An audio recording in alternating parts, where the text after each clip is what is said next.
undoubtedly one of the biggest names and legends in alternative media, Mr. David Icke himself. Welcome, David. Thanks for coming on. Thanks, Adam. Real pleasure. You do some great work.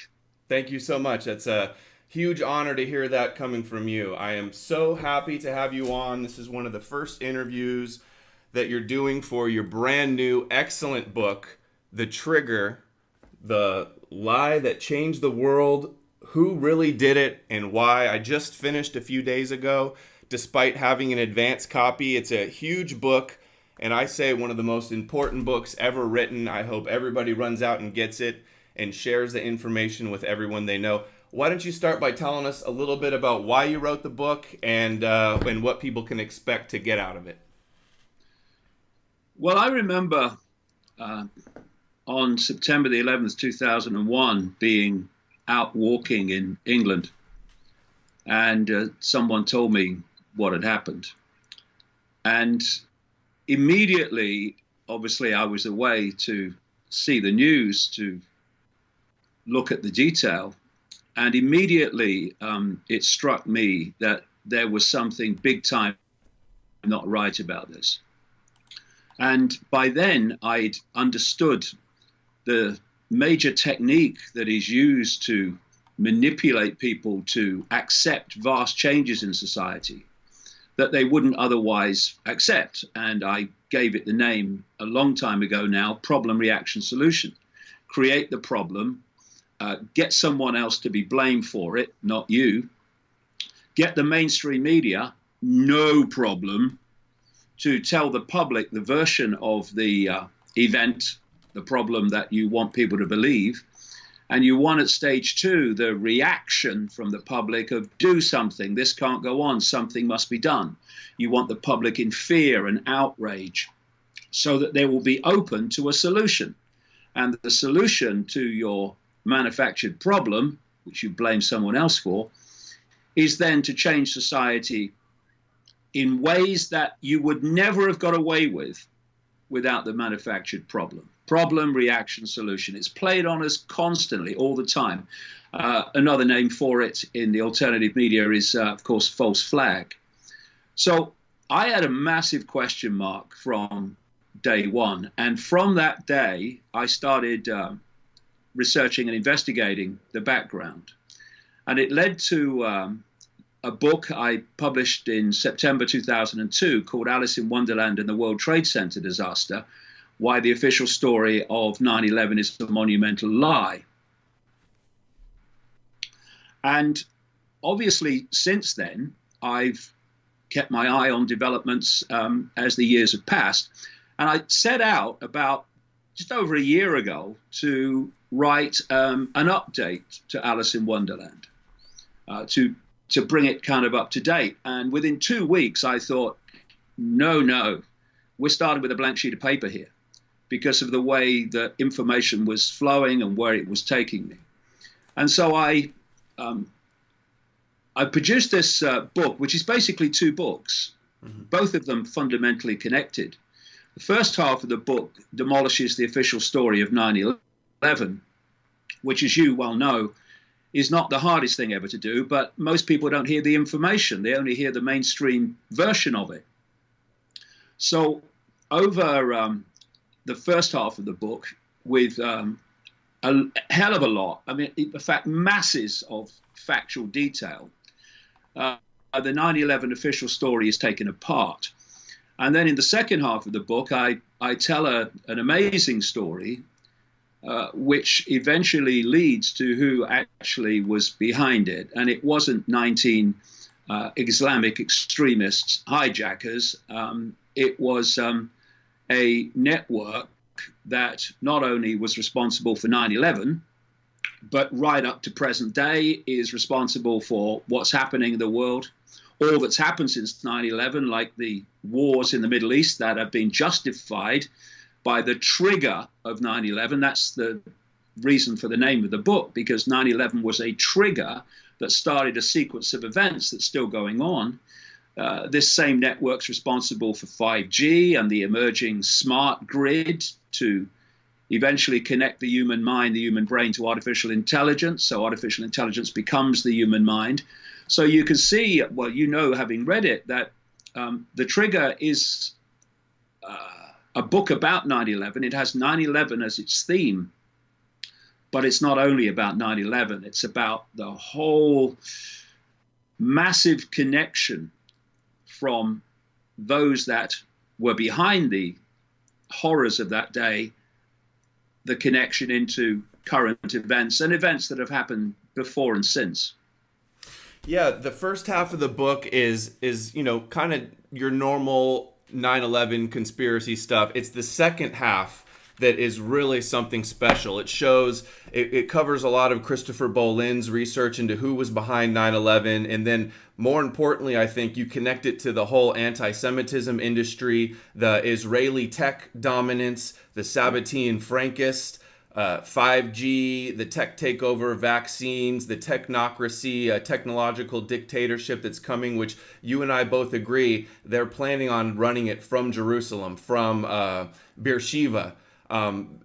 Your thoughts on some of that? Well, I mean, there's a part of the book towards the end which has a section in one chapter which I think is called "In His Own Words." And this is basically Netanyahu talking at tech conferences and to AIPAC and in various other situations where he's basically telling you, I mean, you know, when you talk to people and you say, did you know that? And you give them some facts, they invariably didn't know that. And if they did, they would see the world and world events in a completely different way. So the idea of the anti-Semitism industry and the protection racket, as I call it, is to stop that information getting to people so they can have that reevaluation of the way they see the world and world events. And what we've had, which has kept what is happening in Beersheba, this Israeli military tech complex, which is designed to be the center of the, with other elements out of Israel, the center of this global smart grid.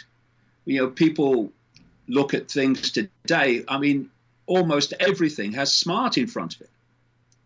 And the reason for that is that everything smart, whether it's technology or whether it's a system called smart, is designed to be part of this smart grid. And a fundamental foundation of it is the so-called Internet of Things, where all technologies are increasingly connected to the internet, and he who controls the internet therefore controls those technologies. And as I've talked about in previous books, and absolutely it fits into this one and what we're talking about now, people in the, what I would say is Israel-controlled Silicon Valley, and when I say Israel, I mean the network and the cult that controls Israel, not every Israeli or nothing like. Many of them were just busted connected to Epstein, even. The Google founders, yes. Elon Musk, right? Yeah, I mean, they control Silicon Valley. And this protection racket, therefore, given that the circulation and communication of information worldwide is dominated by the internet, and it's dominated by near monopolistic corporations like Google owned YouTube, Facebook, etc. If you control them, you fundamentally control the communication of information to vast numbers of the human race.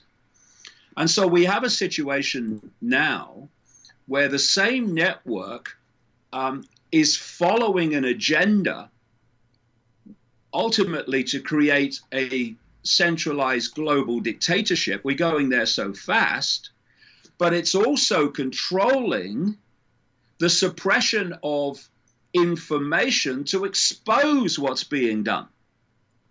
So what you do, and controlling the exposure of what you do, is now increasingly controlled by the same people. And the protection racket mantra is anti-Semitism. And one of the things I look at, absolutely central to what I'm talking about, is this new definition of anti-Semitism. A definition, well, first of all, anti-Semitism is a misnomer because Semitism relates to a language group in the Middle East, the overwhelming vast majority of which are Arabic languages. But just put that aside, the definition of anti-Semitism should surely be, as it should be for any cultural group, that is hatred of that group for being a member of that group. And obviously that's insane and completely unsupportable. So on that level, I would be the first in line to say that that is outrageous and shouldn't be happening. But that's not what the new definition of anti-Semitism is all about. It's about expanding that to criticism of Israel and more. You know, I've been on this road a long time, 30 years now, full time, since I started this journey of research and exposure. And I've seen it all. And I've seen the steps, what I call the totalitarian tiptoe, step by step, more and more towards a tyrannical totalitarian world. And I've seen this constant expansion of the term anti-Semitism. And we've now reached the point, as you will well know, where just talking about a global conspiracy without mentioning anyone responsible for it is now called anti-Semitism, because you are engaging in this thing you hear all the time now. You never used to hear it before, but now you hear it all the time. You are engaging in an anti-Semitic trope. That's the line. So if you're saying there's a global conspiracy, people have said that the global conspiracy is run by Jewish people, therefore you're talking about a global conspiracy, therefore you're anti-Semitic. And what you're seeing all the time is this expansion and expansion of what is defined as anti-Semitism. And it's for one reason: to constantly expand the range of things that you can censor in terms of exposure in the name of anti-Semitism. That's why I call it a protection racket. It's not a protection racket to protect Jewish people from discrimination. And you can see that very clearly because you look at any Jewish people who criticize Israel. They get the treatment, the abuse, even more than non-Jewish people do. Because it's much easier to label non-Jewish people anti-Semitic and say they're only doing it for that. But it's not that easy to do it to a Jewish person, although bizarrely they try. And when you've got, like in this country, in the opposition Labour Party, there's been a real focus of this protection racket in the last few years. When you get a situation where, because of this expanded definition of anti-Semitism, you have Jewish people being thrown out of the Labour Party for anti-Semitism, you know you're not looking at something that's about protecting Jewish people from discrimination. You're looking at something that's protecting a cabal from exposure. But just very quickly, we've got a guy in this country called Chilson. I mentioned him in the book. He was born in Israel. He was conscripted into the Israeli Defense Forces. He stayed on for a while and acted in a PR role, as I understand it, from what he said, showing foreign journalists around. And he fought in the war with Lebanon in 1982. And then he started to realize how Palestinians are treated. So he rebelled against that, and he thought, I'm getting out of here, and he moved to Britain. And when he did, he's an academic at Oxford University, I think now. When he did, he thought, is there a political party that I can join that could be a vehicle for me to protest about the way Palestinians are treated? in Israel-Palestine. And he joined the Labour Party. Well, because of the expanded definition of anti-Semitism, which has been adopted by the Labour Party, and the backbone deletion nature of the Labour Party hierarchy these days, he was expelled from the Labour Party for anti-Semitism. So this is the nonsense, the extremes to which this has reached now. And like I say, it's nothing to do with protecting Jewish people from discrimination. I'm all for protecting anyone from discrimination. It's about protecting this cabal from exposure. And this is why more and more and more people are self-censoring and silencing themselves because they are frightened of the consequences of saying what they know to be true. And I've always had this, Adam, this way of looking at the world, which is that, you know, I am consciousness, we're all consciousness. I'm having a brief sojourn of experience in this reality, which is only a narrow band of frequencies that we call the world. And therefore, what happens to me in this 70 years and 10, or whatever you want to call it, is almost irrelevant, just an experience. And so I'm not intimidated by consequences because don't take them into account. I'm interested in what's true and what isn't true, and first of all, uncovering it and then communicating it. I don't think, as you'll see, having read The Trigger, a lot of people would have looked at that book, if they were the writers of it, and said, ooh, dear, what's going to happen to me if I publish this? That process does not pass through my mind, except out of interest. I would rather react to this. But in terms of not doing it because of, oh, what are the consequences for me, doesn't enter the equation. And that is a power. It's a power. You have that power, and many other people, not enough, but other people have that power. The power that comes with not giving a damn what people think of you and what people do about you or say about you. Your focus is what is true. Can I support that with facts? Yes. Okay. There you go. And this is something that the cabal, the network, the protection racket doesn't know how to deal with, because its currency of control is intimidation and fear of consequences.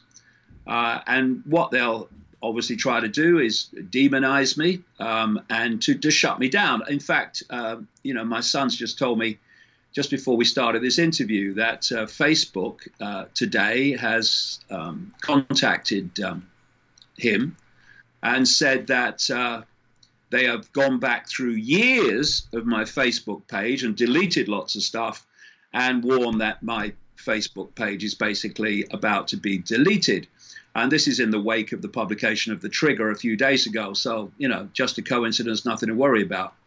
So you're looking at almost a million people that you're not going to be reaching if they shut down your Facebook page. Not to mention Facebook, I'm sure, has already restricted your reach without paying thousands of dollars for every post as well. Well, I can confirm that for sure, because about 4 years ago, maybe 5 now, my Facebook page numbers got up to about 700,000-800,000, and they were increasing by 3,000 or 4,000 a week. And then they stopped overnight and have basically not moved on. And you get the same shadow banning with YouTube. And this is the point, you see. What we've got to understand is how few people we're talking about. The Jewish population of the world is 0.2%. Depending on how you define a Jewish person, the mean figure number is about 16 million out of 7.7 billion. The people that I'm exposing not only are a tiny fraction of that number, at their core, a handful, ultimately, they are not Jewish in the sense of people perceiving what a Jewish person is. They are satanic occultists, and they actually hate Jewish people. That's the irony, and that's why I say in the book, no one needs to read this book more urgently than Jewish people, so they can see the scale to which they have been shafted generation after generation after generation, and taught from birth by their system that the rest of the world hates them. Well, I've got some good news for them. We don't. One or two people might, who've lost the plot in terms of understanding the nature of reality, but the vast overwhelming majority of people do not. But you look at any situation, Adam, where the few want to control the many, and the few are always in search of a monster, of a bogeyman. If you want to frighten people into invading or justifying the invasion of Iraq, one of the other things that came from this trigger of 9/11, then tell them that Saddam Hussein has weapons of mass destruction. Tell them that Iran could do this to them and nuke their country and all this.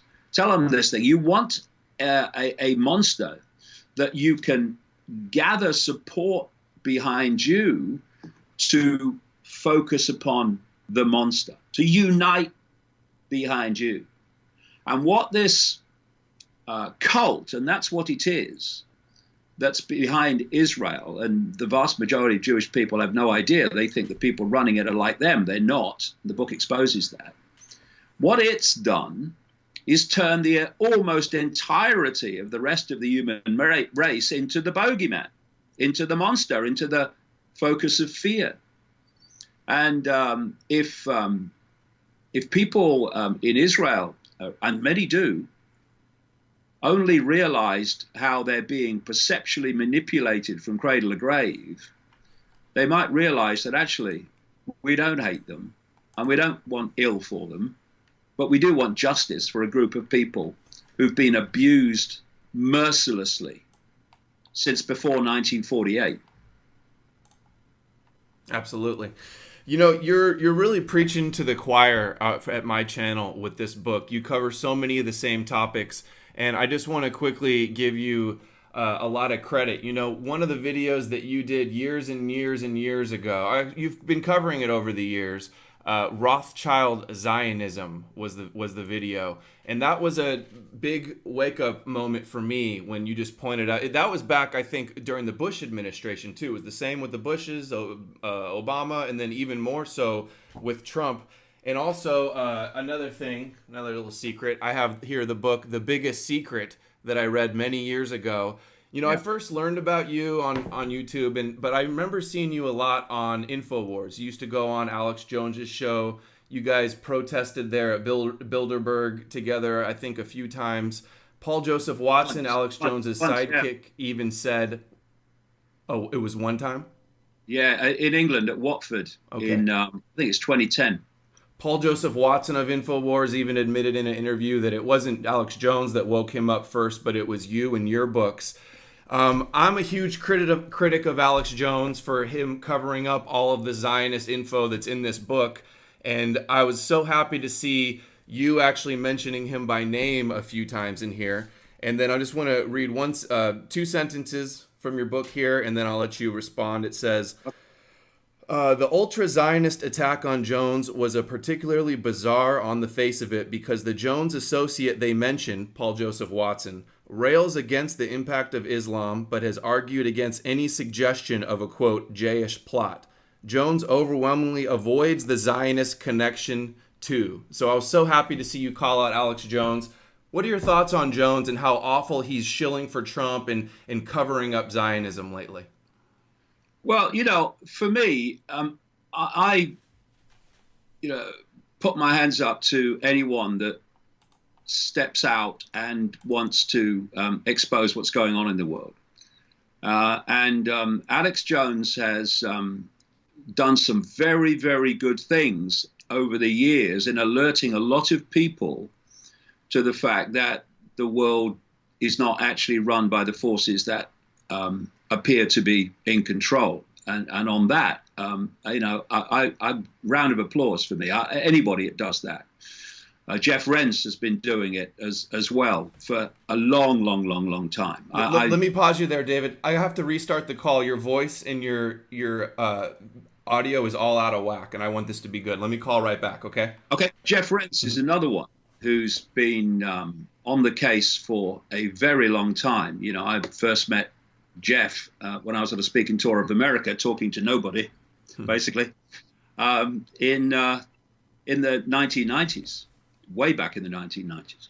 So I say round of applause to anyone that's made a contribution to people seeing that the world is not run by the people that appear to be running it. But I would just say that I find it sad that Alex went down the road of Donald Trump. First of all, because I think it's the role of the alternative media to expose how the system is rigged and not to jump on the bandwagon of or get behind a particular politician, especially someone running for the presidency.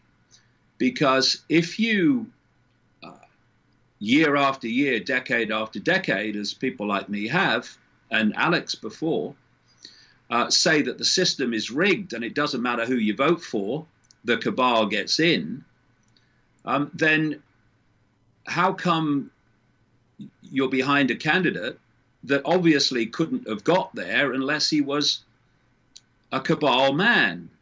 You know, when you think, Adam, that Hillary Clinton got the nomination for the 2016 election, because the hierarchy of the Democratic Party, clearly shown from WikiLeaks documents, basically shafted Bernie Sanders. So the hierarchy of political parties has the power to dictate the candidate very clearly and has done many times. Donald Trump, as I recall, started out on the road to win the nomination in the Republican Party with 16 other people. And, you know, Donald Trump, like all these politicians, Donald Trump will be up there with any of them, has not only got skeletons in the cupboard, he's got whole cemeteries. So if there was a true desire to stop his candidacy, then it would have been stopped. And he wouldn't have come through a field of professional Republicans as an outsider and won the nomination and then won the election. It wouldn't have happened. And for me, Donald Trump was brought in for a number of reasons, and here's two of them. One, he is owned by this cult. I'm not saying he's an insider of it. I'm saying he's owned by it, which is basically operated out of Israel. That's why from the moment he became president, Israel could do what it liked in terms of more and more illegal settlements on Palestinian land. That's why the American embassy was moved from Tel Aviv to Jerusalem. That's why he's now talking about a new defense pact with Israel, as if they haven't got one already. Mm-hmm. It's because he's owned by Israel. And you look at two Trump employees, a bankruptcy lawyer, David Friedman, ultra Zionist. He becomes U.S. ambassador to Israel, actually Israel's ambassador to Israel, if the truth be told. Then you've got Greenblatt, who said he's now stepping down as his international negotiator of the deal with the Palestinians they want to scam them with. You look at his Treasury Secretary running the economy, and that's Steve Mnuchin, ultra-Zionist. And so he's owned by Israel. And Israel, of course, as I explained in the book in great detail, wanted 9/11. When I say Israel, I keep, every time I say Israel, I mean this cult, this government, a cult that runs Israel. They wanted 9/11 to justify the triggering of a series of regime changes, which they'd named, of course, in September 2000 with their Project the New American Century. And ever since, they've been picking them off. So Bush and Blair pick off Afghanistan and then Iraq. And by the way, Ehud Barak, former prime minister of Israel and head of military intelligence, within no time, on the morning of 9/11, was on the BBC pointing the finger at Afghanistan and Osama bin Laden. Problem, reaction, solution. With problem, reaction, solution, you've got to get your villain in early, your fake villain in early, so that then dominates who did it from then on. And so then you move to a Democrat in Obama. Ooh, the opposite to Republican Bush. Oh, it's going to be different now. And we had David Cameron, the Prime Minister of Britain here, different to Blair, different party. It's going to be different now.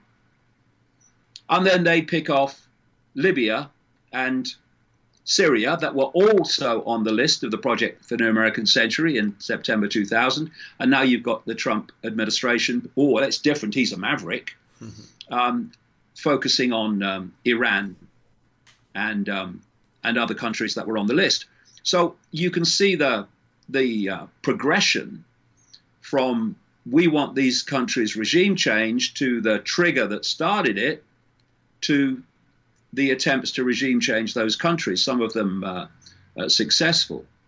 And the other reason they wanted Trump in was to divide and rule America. They want a civil war in America. I'm not being wise after current events. This was in my last book, which was before Trump was elected. I wrote that. They want a civil war. And to do that, you need sides.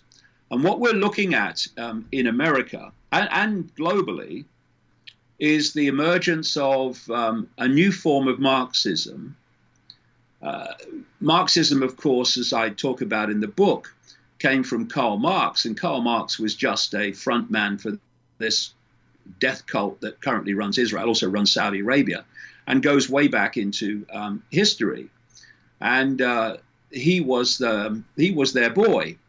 And, you know, you look at politics in America now, and it's polarized exactly as it was meant to be. You've got Trump, and then you've got the so-called progressives. The progressives are increasingly talking about something called socialism. And socialism is a don't scare the children version of communism. It's centralization of power and dictating the fine detail of people's lives from the center point. And it's played off against capitalism, which is controlling people's lives from a central point by control of money. One is called a government of the people, communism, socialism. The other one's called capitalism. But the structures may be slightly different, but the outcome is exactly the same. You have a few people at the top in capitalism controlling through money control and domination, and in communism, socialism, a few people at the top of the hierarchy of the political system dictating the fine detail of people's lives from a central point. And so what we've got in America increasingly now, and this was all part of bringing Trump to power, I suggest, is playing these two basically mirrors of each other, the few controlling either way, against each other. So you have this focus of attention on Trump, and this is really kind of relevant because there was an ultra-Zionist guy called a community organizer in Chicago, who wrote books on how to bring down the establishment, if you like. And the key one was focus attention on a single individual. Guy was called Alinsky, by the way, and he came from the same community that Obama appeared out of, and he was a community organizer. So the idea, he said, was focus on an individual. Don't focus on a bureaucracy or corporations or anything like that. You want an individual. And that focus, it's like the Nazis used to say, keep your propaganda simple so people will be able to follow it. And so what they've done with Trump is they've brought him to power as a symbol of hatred by the other side of the potential planned civil war that's already verbal and slightly physical. They want a total physical civil war if they can. And so you've got this man now who is standing there. He's the focus of hatred by the other side. And it's not about policy anymore. What's about this policy and what about that policy? It's basically, politics has become, do you love Trump or hate Trump? It's completely polarized American society. I've been there a few times since Trump was elected. It's extraordinary, the polarization that's gone on. And it's been done systematically. So Trump has played a role in this cabal's agenda that's very, very, very central, both by giving Israel everything it wants, and secondly, by being this figure of hatred that can divide American society. And so I think those in the alternative media that supported Trump because they believed he was the man need to reevaluate. A lot of them already have. And I would say to this to them and everyone else, the easiest way to get scammed is by people telling you what you want to hear. Mm-hmm. Do you think when someone's coming to sell you a vacuum cleaner or something, that they're going to tell you what you don't want to hear? When they're selling you a car, are they going to tell you what you don't want to hear? No, they're going to tell you what you do want to hear. They're going to tell you, they're not going to tell you what you don't want to hear. And so what Trump did very well was articulate many of the things that, if you like, the Christian patriot wing of the alternative media in America wanted to hear. And so many bought it. But it was just for effect, to gather this whole constituency behind him. But if you look at what he's done, he's not done what he said he would do at all. And, where was Alex, or more to the point, where was Donald Trump when Alex was dumped by all these social media Silicon Valley corporations? Where was Trump for him? It's question. Not words that make a difference. It's actions. Where's Trump in terms of defending the alternative media from this hysteria of censorship? Nowhere. I'll say a few words here and there. Action, zilch. Kushner's meeting with all of them privately. Yeah, I mean, people like Peter Thiel, his advisor on tech. He's one of the major people involved in the Silicon Valley tech industry, producing technology of surveillance, etc., for the CIA and others of their ilk. So I look at Trump, I hear the words, and I see the actions, and they're not the same. Right. And, I completely agree, David. He was giving. When you support politicians instead of exposing the rigged system.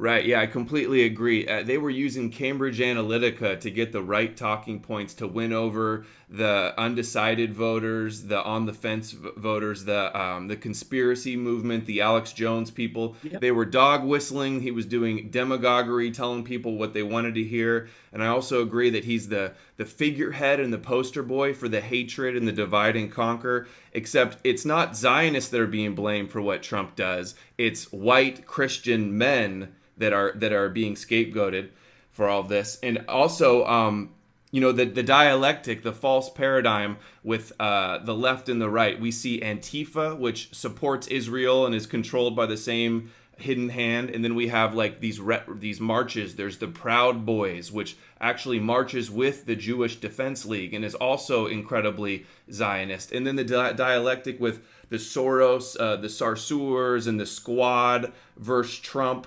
What's your take on them? You say Soros is Zionist-controlled opposition in the book.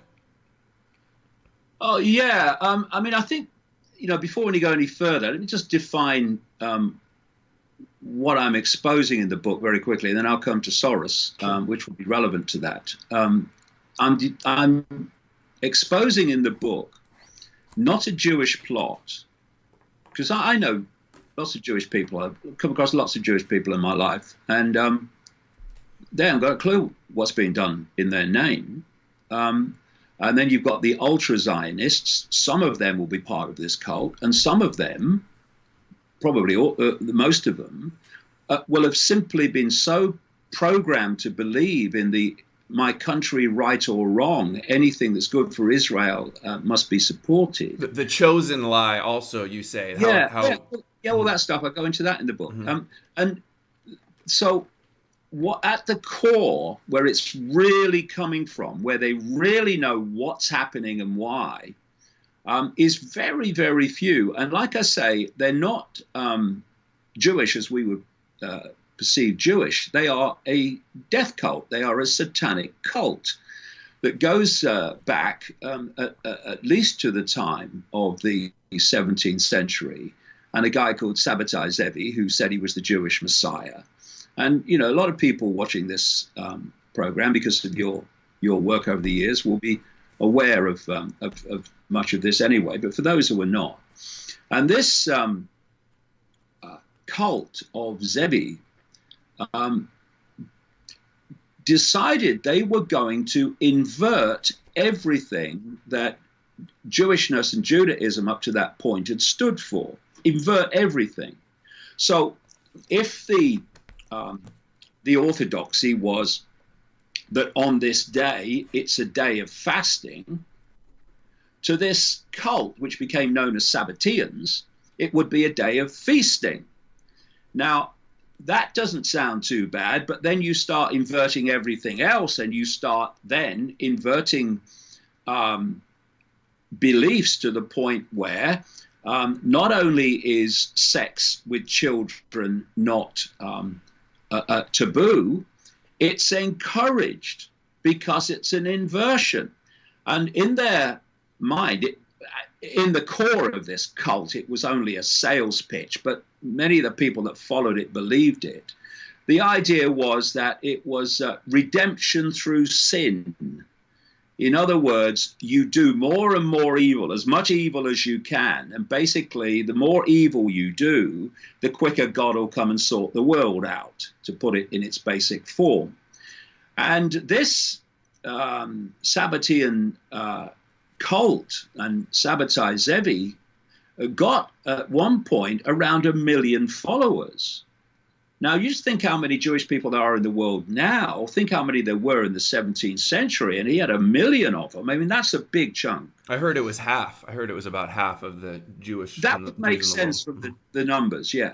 And so what then happened is he was operating in Ottoman Empire-controlled Turkey, and the Sultan gave him an ultimatum: you either convert and your followers to Islam, otherwise you ain't going to be around very long. And he considered it, not for very long, I would think, and said, okay, we'll convert. But he didn't convert, except on the surface.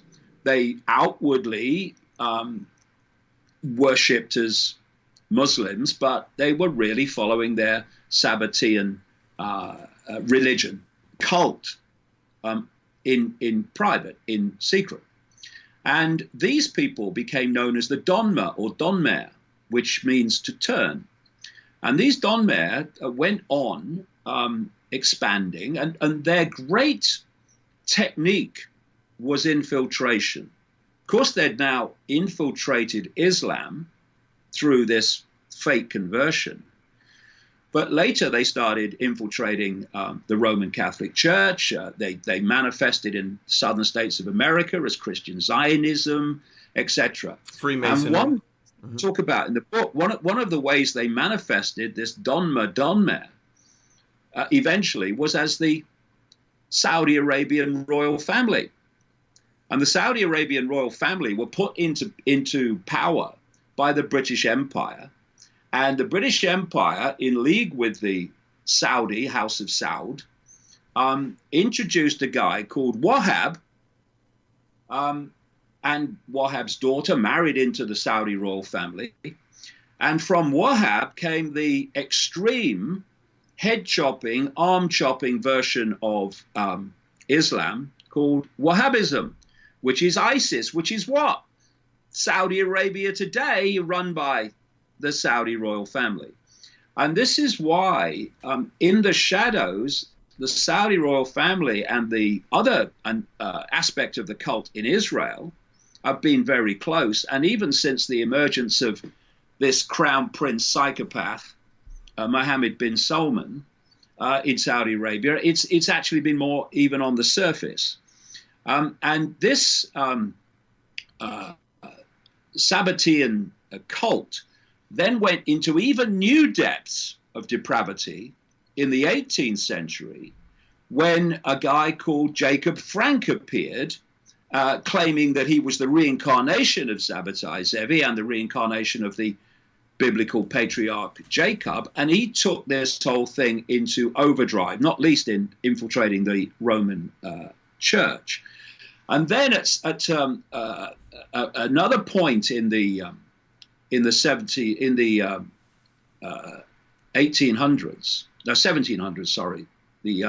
century, Jacob Frank got together with the founder of the Rothschild dynasty, Mayer Amschel Rothschild, who got together, both of them, with a guy called Adam Weishaupt, and they created what became known as the Illuminati.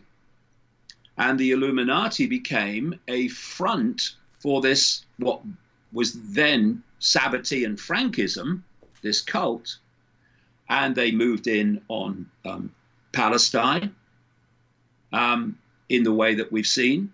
I mean, you look at the Balfour Declaration during the First World War, when the Foreign Secretary of Britain, Lord Arthur Balfour, made the declaration that the British Empire supported a homeland for Jewish people in Palestine.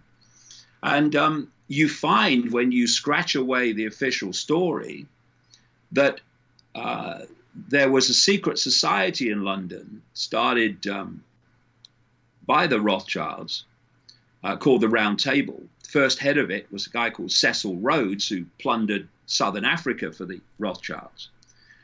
And the Balfour Declaration was actually a letter from Lord Balfour, Foreign Secretary, an inner circle initiate of the Round Table Secret Society, to the funder of the Round Table Secret Society, Lord Rothschild. And the letter was almost certainly written by a guy called Alfred Milner, who was a Rothschild-connected banker, who by that time was the head of the Round Table Secret Society.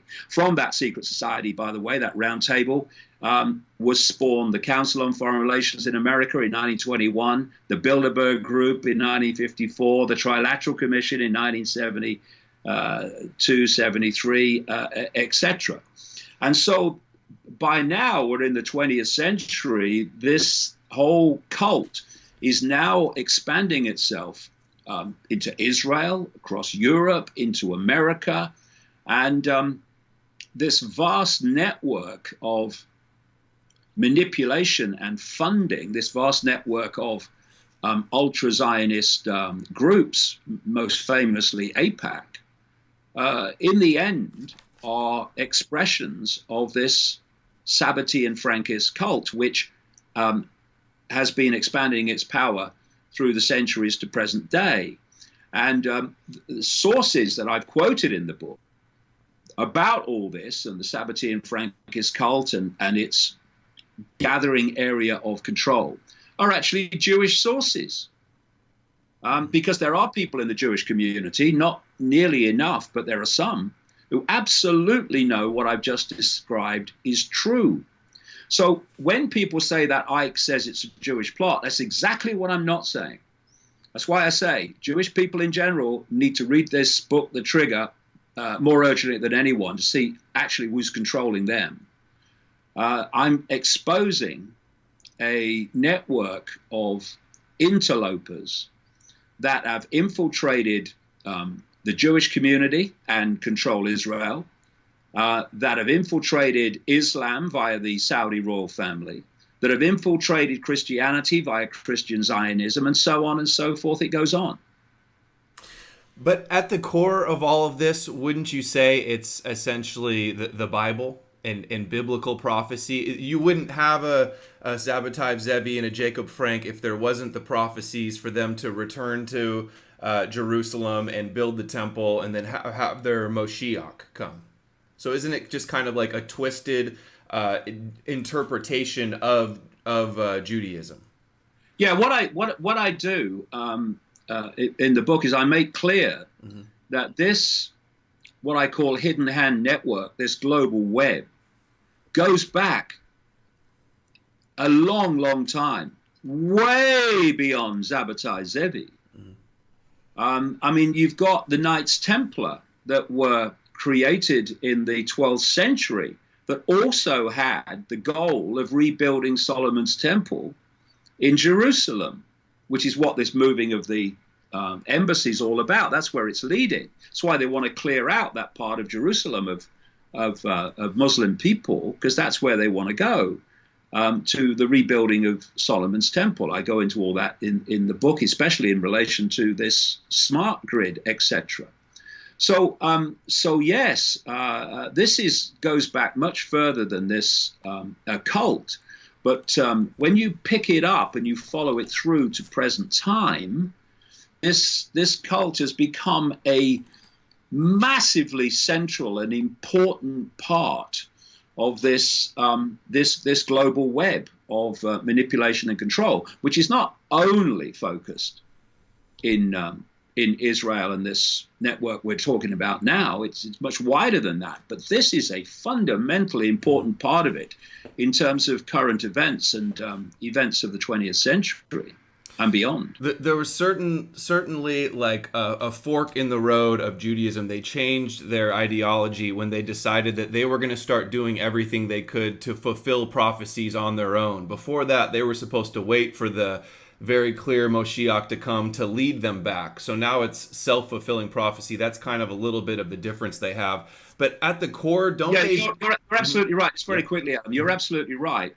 Once you have a blueprint and people believe that this is prophecy, I mean, look how the Christians and the Christian Zionists are manipulated by belief in prophecy.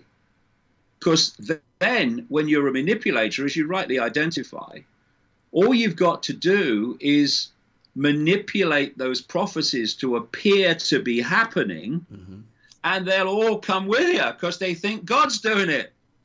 You're absolutely right. That's exactly what's going on.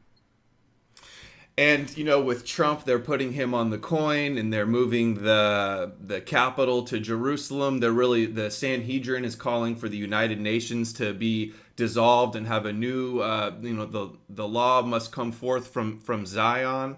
So they're trying to fulfill all of this. And in the book, you do such a great job covering the Israeli tech dominance and their agenda with AI and all the rest of it. I wanted to show this article to you to make sure that you've seen this. I think I remember you sharing it. You can see my screen, right? Yeah. BBC Where's the headline? Yeah, I've got it. Smartphone users warned to be careful of the Antichrist. So can you explain a little bit about how they're going to be able to pull off this world government and complete domination with the advanced tech agenda?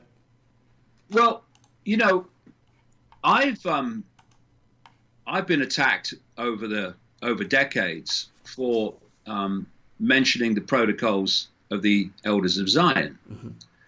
And I mentioned them, first of all, for one simple reason. I hadn't got into all this stuff at the time. I'm going way back into the 90s. And the reason I mentioned them was quite simple, to say that what they predict has actually happened and is happening. So how come? As I was saying, in those days, were they written by just an extraordinary prophet, or did someone just get extraordinarily lucky? I mean, look at what's happened and what they say they're going to do. And as I've understood more, it's become clear to me that what these protocols are, and I'm quite open to the fact that what we see is not the original protocols, but a version of them, probably a cut down version of them. And people say it was a forgery. Well, it was a forgery of what? Because a forgery is a forgery of something else. Mm-hmm. So the more that I've understood the deeper, wider aspects of all this, the more it's become clear to me that the protocols of the Elders of Zion are not a Jewish plot agenda.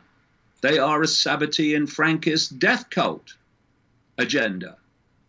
And by the way, just before we move on, as I pointed out in previous books and emphasize again in this, the protocols of the Elders of Zion, one of the big red flags of that is if you mention them, then you're immediately subject to a deluge of abuse. You're a Nazi or this, that, and the other. And what people say is you can't talk about them because they were shown to be a forgery by the Times newspaper in 1921. And you talk about people on the left, they'll say that. Oh, no, they were shown to be a forgery. Well, when you look into that, those Times newspaper articles also appeared in the New York Times, on which the protocols were a forgery and, made up, basically, on which that is based. Those articles were written by a British military intelligence agent called Philip Graves. And he worked with a guy called T.E. Lawrence, the famous Lawrence of Arabia, of course, the famous movie. And what did Lawrence of Arabia do? He was a British military operative, and his role was to manipulate the Arab people of Palestine during the First World War to join the British in kicking the Ottoman Empire out of those lands. And what Lawrence did to achieve this was promise what we'll call the Palestinians that they would have right to self-determination on that land once the Ottoman Empire was removed. Now, Lawrence, of course, knew that wasn't true. He knew that they wanted to get rid of the Ottoman Empire so that the door was open for Israel to be created, as it eventually was in 1948. So getting rid of the Ottoman Empire was very, very important. And the guy who produced a Russian emigre, which was the Philip Graves source in those articles for the fact that the protocols were a forgery, was Alan Dulles. Mm-hmm. Alan Dulles, the first head of the CIA, civilian head of the CIA, and a man who was up to his neck in intrigue and mendacity his entire career. And he was operating at that time in a diplomatic role in Turkey, and produced this emigre, never named. And the emigre was given a loan by the Times newspaper, which was not expected to be paid back. And this is how those articles came about. But you say to that, Adam, to anybody, or ask the question of anybody that says the protocols, they were shown to be a forgery and not to be taken seriously. You ask them, well, how did those articles come about? And they won't be able to tell you. But that's how they came about. So I'm interested in the truth, not a statue and a round of applause. And therefore, in the book, I've looked at these protocols and what they say, not as a proof of a Jewish plot. I'm not talking about a Jewish plot. I'm talking about a Sabbatian-Frankist death cult plot. And what you find is they talk about basically a world king ruling the world from Jerusalem, Israel. And of course, this is something that I've made absolutely clear many times over the years, because it's really, really important to know. So many pennies drop when you realize this. There is a level of knowledge in the mainstream public arena that the population in general see and are aware of. And therefore, they believe that that is the cutting edge of human knowledge. Like technology, what the cutting edge of technology in the public arena is the cutting edge of technology. No, it's not. Because in the secret underground projects and the secret bases, technology is light years above and ahead of what we see in the public arena. And they're putting it into the public arena in a particular sequence with cover stories telling you it's just been invented when it's actually been known about for a long, long time. And then there's another level of knowledge, which this hidden hand secret society network death cult has. And that knowledge is way, way beyond anything that people see in the public arena. And anyone that wants to bring that knowledge into the public arena, they're either ridiculed as mad or crazy or dangerous and all this stuff. And it's abused and discredited because they don't want the public to know what they know. And it may sound fantastic to people listening to this, and well, it will have to. But when back in the 20th century, they were talking in the hidden about a world king and the world being ruled from Israel. They knew how it was going to be done. Whereas the members of the public in human society at that time, how it was going to be done was via technology they would have thought was fantasy and impossible, except that now, all these decades later, it's part of human life and everyday life, that technology. But they knew about it then. This is the two levels of knowledge, one in the hidden and one in the public arena. So the more that the technological focus, the cutting edge of technological development, has started to focus upon Israel, the more how this world king ruling from Israel becomes explainable. And it locks into something that I've been exposing in my books and talks and videos, etc., for so long. And that's the plan to create this smart grid. Tell you how fast things are moving. I remember writing in books not that long ago that we need to watch, because the plan is to bring in an Internet of Things where all technologies, even your domestic appliances, are connected to the internet. And now it's commonplace. Billions of items are connected to the internet.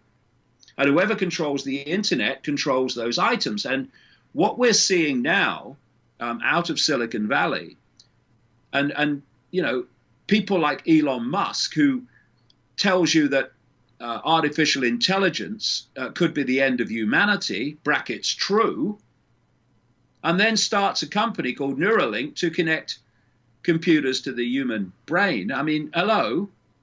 And has he ever explained that? I'm not sure he's ever been asked about it. And then you've got Ray Kurzweil, another ultra-Zionist, a executive of Google, who's actually put a year on it. But by 2030, artificial intelligence, which basically runs the internet now, and is increasingly running more and more of human life, increasingly even your car, and all that technology in your car, you know, as we go closer and closer to driverless cars, that's all being made in Israel. And Kurzweil saying that by 2030, the human brain will be connected to artificial intelligence. So these are his words, not mine. That once that connection's made, more and more of human thinking will be done by AI until human thinking as we currently experience it will be virtually negligible. That's his words.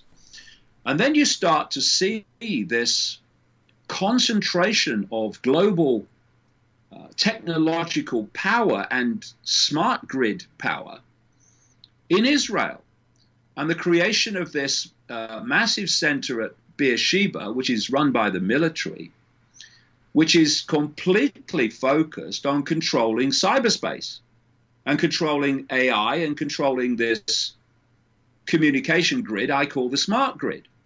At the same time, all these major Silicon Valley companies, your Facebooks and your major tech companies, your Intels and your Microsofts, all of these major technology AI companies, their research and development is being moved to Israel around this Beersheba complex, this massive Beersheba complex, which is controlled by the military. And it's out of there, by the way, that when you say anything on social media that is in any way criticizing Israel, you get this backlash. Well, a lot of them that are posting those comments against you are actually wearing uniforms in Israel, Beersheba.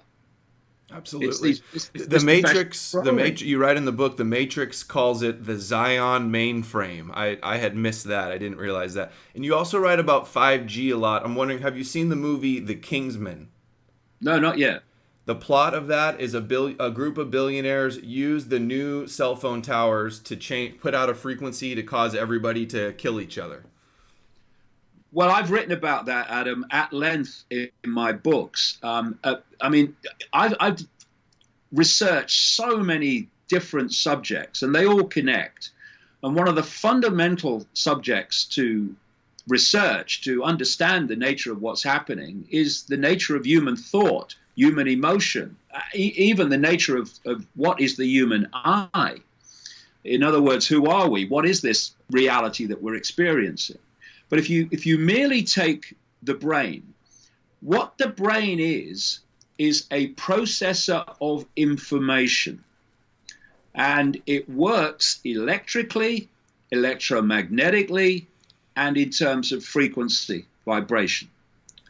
And if you are communicating information within the brain's frequency band in a form that it can decode, same with the genetic structure in general, you will start impacting upon and dictating perception.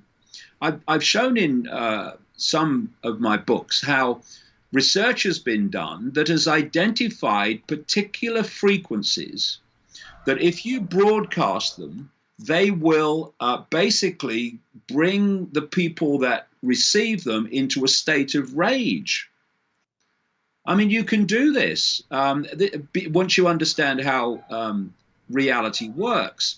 And 5G is being brought in with no testing. I don't know whether you saw the question that a group of people who were some of the big bods of the telecommunications industry were asked on Capitol Hill in hearings about 5G. They were asked, how much money have you spent on independent testing into the physical effects of 5G, never mind the psychological effects, which are just as important? And the answer was nothing, not a penny. It's been brought in all around the world with no testing, because if it was independently tested and those results were publicly published, then 5G would never get the chance of being used. But 5G, because of the frequency band that it's in, it's a new frequency band. It's not an expanded, more powerful version of 4G. It's a different part of the electromagnetic spectrum. And it's also very much more powerful. And they need at least 5G to run this smart grid. And like I say, when I started seeing this concentration of power, and also, as I mentioned earlier, Netanyahu openly bragging to choir audiences that this is what basically they were doing. They were becoming the technological power center of the world. Then how they could control the world from Israel, as the protocols say, became technologically understandable. Because once you have an AI connection to the human brain, and you have an AI connection to all human technology via the internet, then you can control all of it from a central point from which you dictate the frequencies that you are transmitting. Therefore, it becomes technologically possible to control an entire human society globally from a central point. I mean, look to an extent now, even on the communication level, that small area of land called Silicon Valley, how much power that has globally over human perception. We're not even talking yet about a direct connection. We're still talking about control of information from which people form perceptions. We've not gone the next stage yet, which is you getting your perceptions direct via AI. But even now, look at the power that small area of America, Silicon Valley, has over human perception. Now perceive what would be possible if from a central point you had a connection to every human mind, every human brain. And by the way, to bring about this smart grid, they have to have every inch of planet Earth covered by an internet connection, an AI connection, if you like. And that's why, here we go again, led by Elon Musk and his SpaceX, thousands of satellites are going up to beam the cloud, as Kurzweil calls it, to every inch of the planet. They're creating what's called the smart grid. I was calling in my books decades ago the technological sub-reality. It's what it is. It's creating a technological sub-reality. Call it a simulation, if you like. Yeah, virtual world. Connecting to the human brain. And that's why people like Kurzweil and all these other people are talking about people living their lives more and more through, quote, virtual reality. What they mean by virtual reality is simply a reality that they control and dictate. That's where we're going. And that's why, even though I know what the reaction will be by this cult and its gophers to the trigger, I wrote it anyway, not thinking of consequences. Consequences, I'm 67, okay? I'm going to be around a long time yet, but I ain't going to be around as long as a 20-year-old and a 15-year-old and a 10-year-old. And when I look at my grandkids and my kids, and I look at everyone else's grandkids and kids, and even people relatively getting on in years still, I look at the world they are going to live in unless backbones get stiffened and self-censorship starts deleting, and we start looking this in the eye and circulating this information of where we're going. Because, coming back, and the dots connect the more you speak, this same network that's doing all this to this end is also controlling, through the expanded definition of anti-Semitism and through control of Silicon Valley, they are controlling the fact that not only are they doing what they're doing, they're controlling and suppressing the exposure of what they're doing. And so when I bring out the trigger, and within days, Facebook, controlled by the cult ultimately, says we're basically going to delete your page, well, that's par for the course. And you know, you will have come across this, Adam, before, I'm sure, but I do have to smile. I come across it all the time. People say to you, you can't do that, or you can't say that. That's not true. And then they prove you're right. Mm-hmm. I got banned from Australia earlier this year, and I got the ban 4 hours before my plane left because the immigration minister, a guy called David Coleman, was told what he was going to do. And he was told what he was going to do by a guy called Abramovich, who runs a man and a dog organization in Australia called the Anti-Defamation Commission, brackets read Anti-Defamation League. And the idea was that I shouldn't be allowed into Australia because I was saying that some people have, cabal has so much power, even though they're very small in number, over countries. So I was wrong, and I should be banned for saying that. So what they did was, this cabal said to the minister, he's not coming in, and I got banned 4 hours before my plane left. So what they're doing all the time is they're saying, what you're saying is not true, and then they prove you're right. Right. Which is what Facebook's doing now with in reaction to the trigger. In all the media over there in Australia, is most of it that was attacking you is owned by Rupert Murdoch, who many have reported is a Rothschild front, and he's obviously in the cabal. And you know what? After you got banned from Australia, I was going to bring that up when we close out here in a minute. And I loved how they brought you on the talk show because they wanted to smear you, and you wouldn't back down. They were trying to force you to use that magic number that's so important to them, and you wouldn't do it, and you wouldn't back down to their bullying. And I really respect your courage for that and for writing this incredibly important book. Well, this is the point, you know, Adam, and it does frustrate me, and I do mention it one or two times in the book in relation to people. If you say things and you believe they are true and you can support them with factual evidence, when you get the backlash, why do people apologize? Is what you said true? Can you back it up factually? Yeah. So why did you apologize?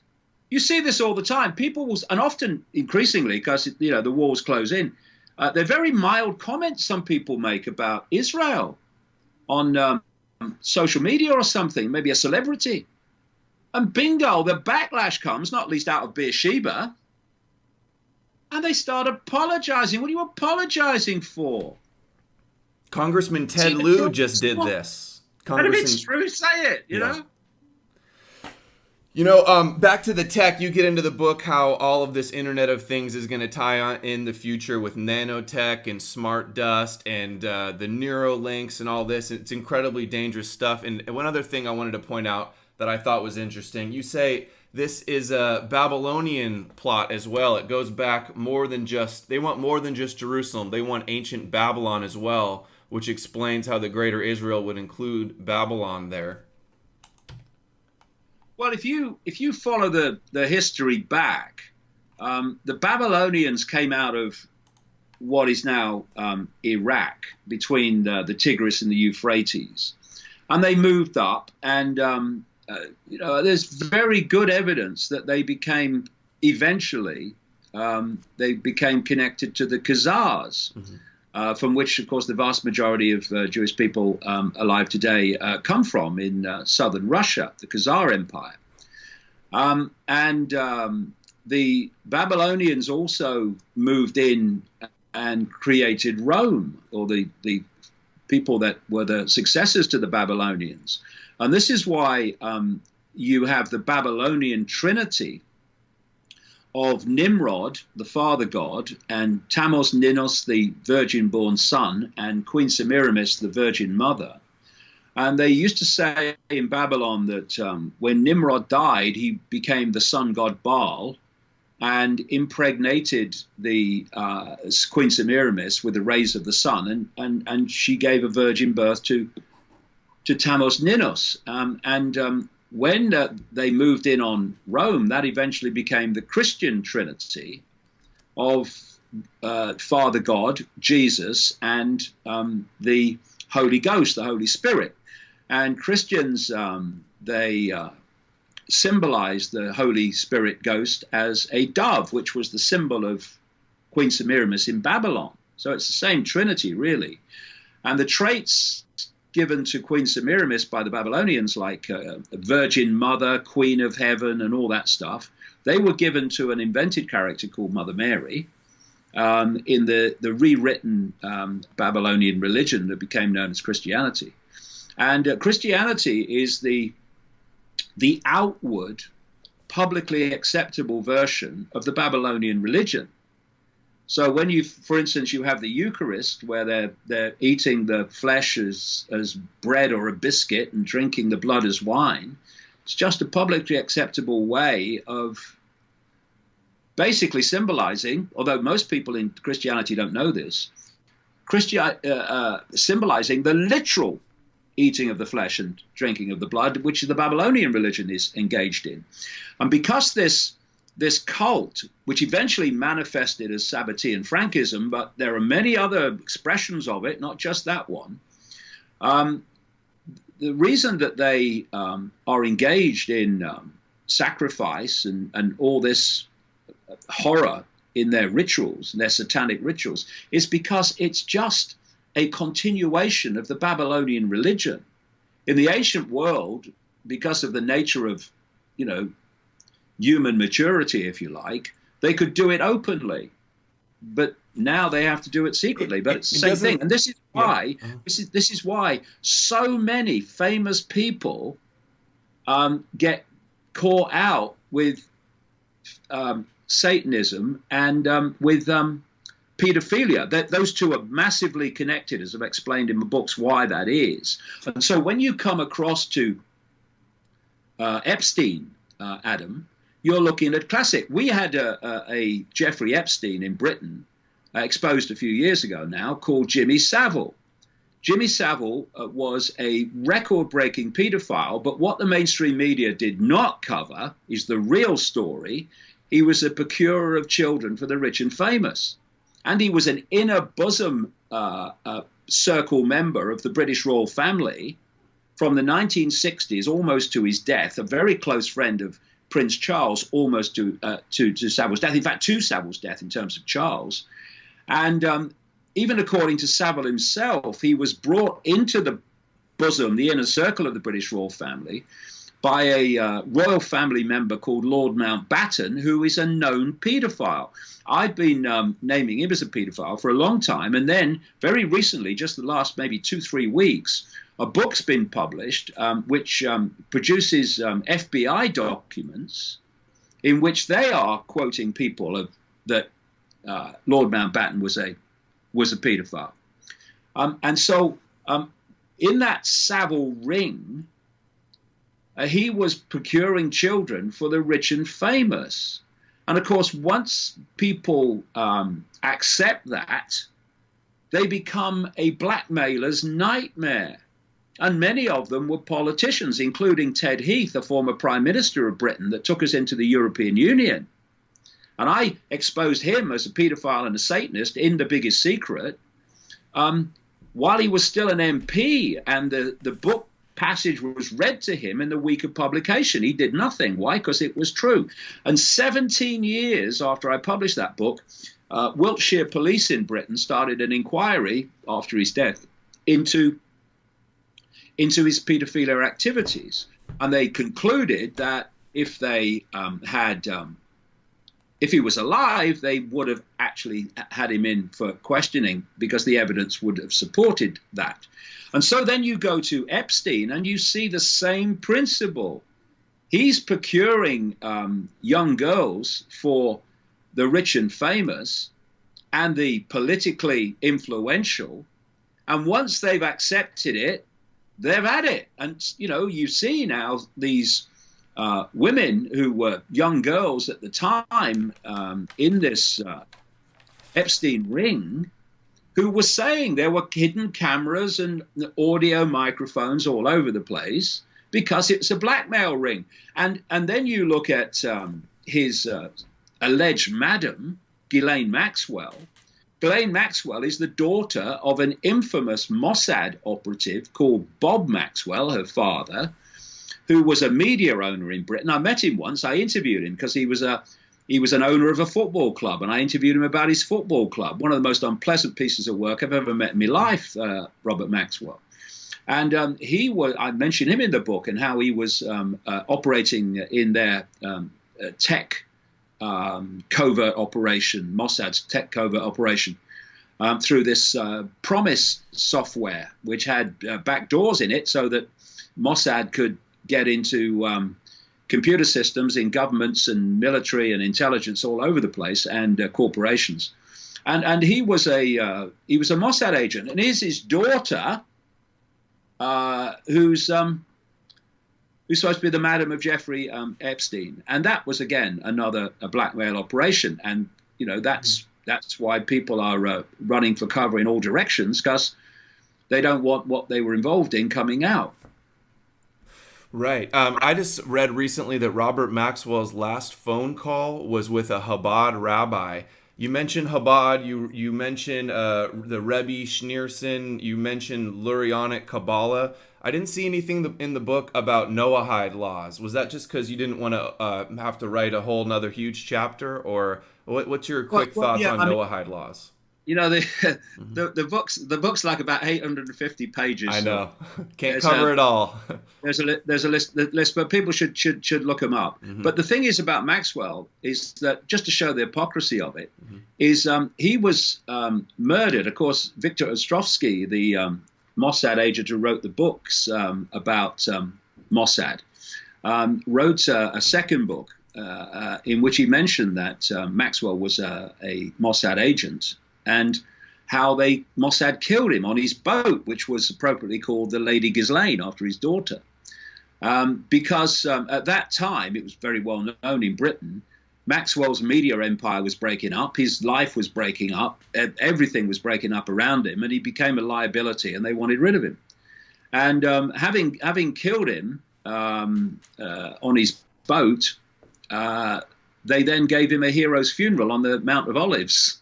Yeah. Which just shows the hypocrisy, really, and also shows that the people running Israel have no connection really to the traditions of Judaism. They've inverted them. Everything is inverted, and they have contempt for your rank and file Jewish people, as they have contempt even for the ultra-Zionists who are not part of the cult but have bought their Israel right or wrong philosophy.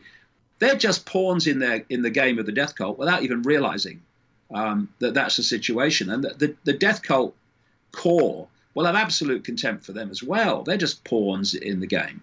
Same with the Christian Zionists. They will have contempt for them. They'll just be laughing at them. And we need to open our eyes and free people to get this information circulating, so that we can have a mature, open debate on actually where the world's going, why, and who's actually behind it. And no one needs to know this more than Jewish people. Urgently, they do. I absolutely agree. David, I know you got to get going. You've got other interviews to do. I hope to see you all over making the rounds, talking about all this information. I really commend your courage. And this was truly a surreal interview for me. You've been, the biggest name in alternative media. Been watching your videos for over a decade. You're a walking encyclopedia. Thank you for taking the time. I hope we can do it again sometime. We talk about so many of the same issues. It'd be great to get you back on again soon. Well, I'm sure, mate, there's going to be a lot to talk about because we are heading for the end game now, and people need to wake up to it fast. And that means putting aside consequences and just saying and doing what you know to be right. And you do that. And I've got a lot of admiration for your way of telling the truth without fearing the consequences. And if there were more people doing that, the world will be a better place and a very different place. I fear the consequences of not speaking out as Exactly. loud as I can. That's what drives it, actually. All right, David. That's what I say to people all the time. Don't think about the consequences of doing what you know to be right. Think about the consequences of not doing it. And that, to me, as it is clearly for you, is unthinkable. Absolutely. It's what drives me to speak out about this stuff every day. So follow on Twitter. You're under attack on Facebook. Everybody follow there as well. Sub to the website is davidicke.com. All the links will be in the description. The YouTube channel, David Icke, where you're posting videos as well. Thank you so much for coming on, David. Have a great day, and I hope to speak with you Real again pleasure. soon. Cheers, Adam. Bye. All right. Take care. Bye.